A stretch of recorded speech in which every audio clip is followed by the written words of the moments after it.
So I'm looking up the refrigerant charge on this 1972 Mercedes. Here's the factory manual for 1972. They had, this manual covers a few different cars. If you look at the model numbers right here, I am the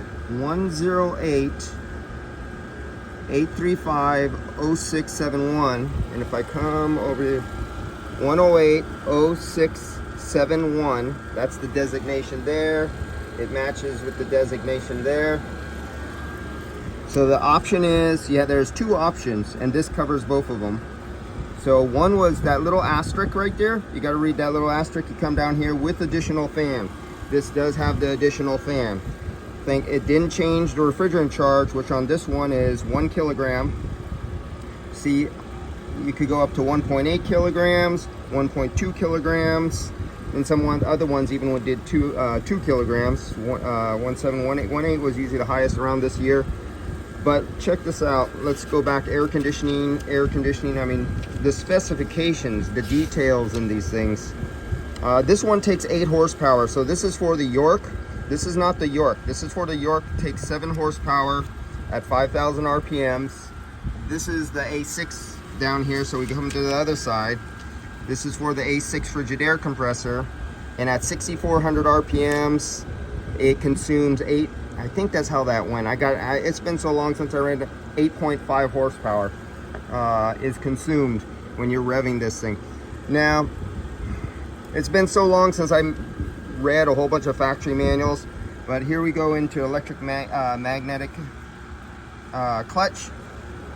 They give you the gap. Let's see, they give you the current draw. Some of them do. Input cold 3.5 amps, warm 2.8 amps, and that depends on the model number. You see the 108, I'm on the 108. There's the 107. You'd think all the clutches are the same, but check this out.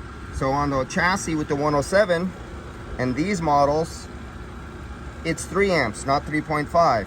And when it's warm, instead of 2.8, it's 2.5. They give you such details like that.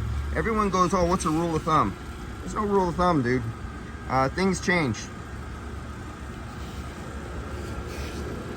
Temperature, oh, the temperature switch. So there's our temperature switch right there. 62 Celsius. So you do your multiplication to come up to Fahrenheit, and you'll know when this gets that temperature of the refrigerant, it'll kick on that extra fan right there. I know there's some Mercedes guys out there who would love to have all this. At this place, they have every factory manual for every year vehicle. Look at your pressure compression ratio. Look at the on time. Check those specs out. This is the kind of information that American and Asian and European manufacturers should release on the air conditioning for all the vehicles nowadays. Conversion. Go all the way back here. It started. Okay, we're into hydraulics. So this is the manual, and there's a lot more. There's some other air conditioning information there, but that's on that there. So that's what did I say, 1 kilogram. Shoot, I gotta go back and look now. But yeah, that's it.